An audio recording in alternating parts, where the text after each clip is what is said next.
Көп хадистерде намаздан кейін 33 жолу субханаллах, 33 жолу алхамдулиллах, 33 жолу Аллаху акбар деп келем. Ошо 33 жолу астагфирулла деп зикир тарса жаңылык болбойбу? Жаңылык болот.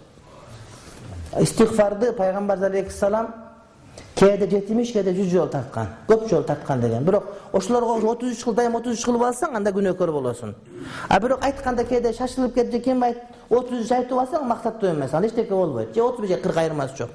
Бирок ошолорго кошуп 33 айткан болсоң, ошондо бидат келтирген болосуң, антикен шарият айткан эмес бизге аны. Түнүктүү тууганым. Антип айткан бидат болот. Бул ачкыч сыяктуу. Намазыбыз ачкыч сыяктуу. Бейишти ачкычы деп атпайбы? Ачкыч жана тиштери туура келсе түшөт да. А тиштери сүннөт менен бекемделет. Аны өзүң калың тиш салып алсаң, салсаң батпай турса, андай бул ачкыч болуп калат анда.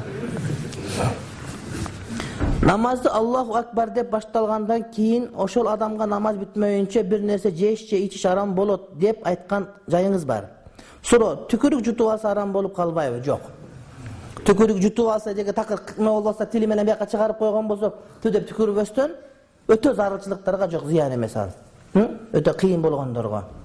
Кээ бир адамдар бар, ушунда мурду куюлуп калат, ушинтип тартып берсе бузулуп калат деп. Жок, акырын алып арчып салып койсоң боло берет. Зарыл шарттарда. Анткени мурдун түшүп кетсе эмне болом, кыжалат болуп отуруп, бүт хушу хузунун баары кетип калат.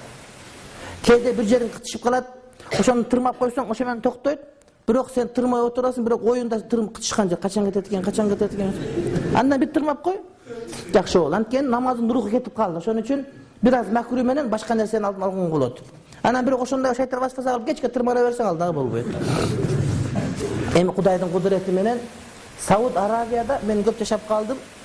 Эң көп кыймылдаганда Сауд Арабиялыктар. Кудайдын кудурети. Башта орамаса мындай кылып аткан, туруп аткан, түздүп аткан, кайра мындай кылып аткан, кайра минтип аткан. Мен да ошону туурап алыпмын кадимгидей. Анан бир күнү карасам намазы жөнүндө кыймылдап атам, минтип эле астагфирулла болбойт андай. Міне адамдарда эң туурасы бизден башканын баардыгы ката деген гурур киргенден кийин уже өзүнчө бейиштин али ачкычтан чөнтөгүңө сал же мойнуңа тагып алгандай болуп калат экенсиң дагы, беймарал кыймылдай берет экенсиң да. Көрдүңбү? Адам өзүн өзү ишендирип алат бир нерсеге. Анан болду, анан калган нерсени бош таштап коет экен да. Ошондой кээде биздин да адамдардан жолугуп калат. Шунда бейишке көбүнчө жанагы жалы бар туугандарыбыз бейишке ушу гарантиясы бардай неме кылышат да, жалдуулар. Башкалар минтип карап, кайра минтип карап, сүйлөп атсаңар минтип карап. Пайгамбардан казыр сүйлөсү дагы минтип карап. Кулланын кудурет жөнүндө угуп кое бер. Тоготкусу келбей мындай басып, кайра мындай басып. Алла. Кудду чөнтөгүндө кагаз бар, Кудай тааламан. Жаннаты дегендей, Алла.